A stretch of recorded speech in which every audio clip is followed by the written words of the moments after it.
Hey everybody.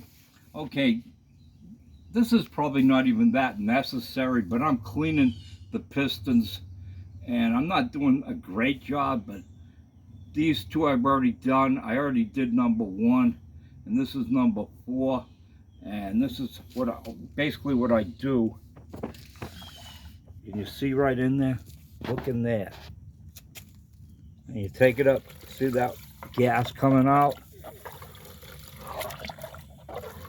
And I do that maybe 40, 50 strokes. And then I also bring this back and forth when I'm doing it some, and I do that. And it might look silly, maybe it is, but that gasoline, this is just nothing but gas. When I'm through, well, that gas was, clean when I started, and this is piston number 4. Now I'm not going to keep going with this right now. I'm just going to go quick and show you what else I do. So I'm going to go back and do this some more. I'm not done, but just for time's sake. Then I get this thing up here, and I take my brush and I scrub the whole rod with the gas, and I scrub it good and get, more grime, whatever you want to call it, off. And then I bring it up here and I put, the front, well, it doesn't matter. If you look, you see this side's kind of shiny compared to this side.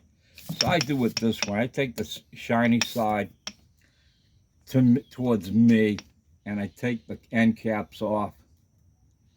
And what I'm doing, this is not the last time they're going to get cleaned. I'm just doing this because I want to get them clean. I'm getting ready to put the rings in them. That'll be my next video, is on, checking the end gap on the rings and then installing the rings. This project, if you want to call it a project, is kind of happening when I have the extra time to do it. And then I'll take the end cap off, and then I pop, the bearing out. And after I get the bearing out, I take that and I soak it in there, and I brush clean it.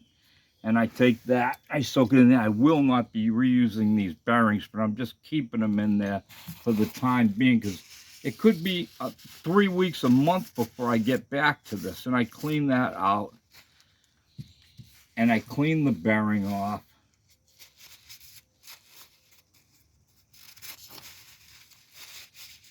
And then with my made in the USA oil can, I give it a shot. I don't know how old this thing is. It might not even be that old. Maybe America still makes these. That's stuff that Japan used to make in China in the old days. Clickers, the kids would use for toys. Build back better, they say.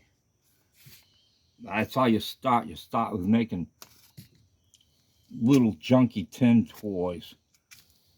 Next thing you know, you've got a corporation called Sony and Toyota and Honda and so on. And then I put it back in, and I get that nice and oily. And then I pop this one out. And I do the same process. I clean it. I am going to do this better, but I'm just showing you quick what I do. And I clean that. And I wipe it out. I put it back up. And I wipe this.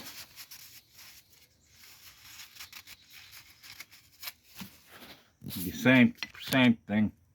Give it a squirt of made in the USA oil.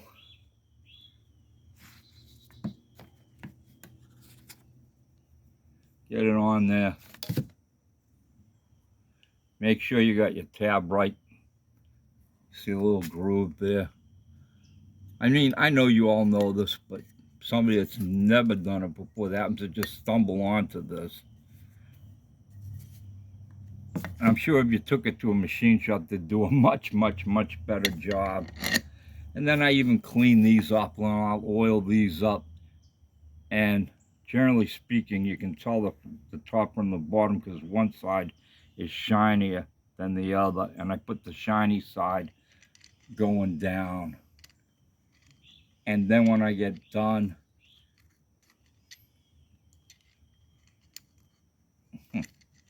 why am I having trouble with that? I don't know why. Eyes are getting old. But when I get done with that, you know, I had marked numbers on them in different places before using magic marker and whatnot. But on this is like the last time I'll mark numbers on them, and the number will get cleaned off before I put it in. And I will put, using whiteout,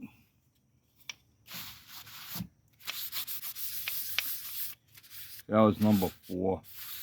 And I will, you know, this is up, or facing to the front of the engine. I'm using Roman numerals. That's number 4.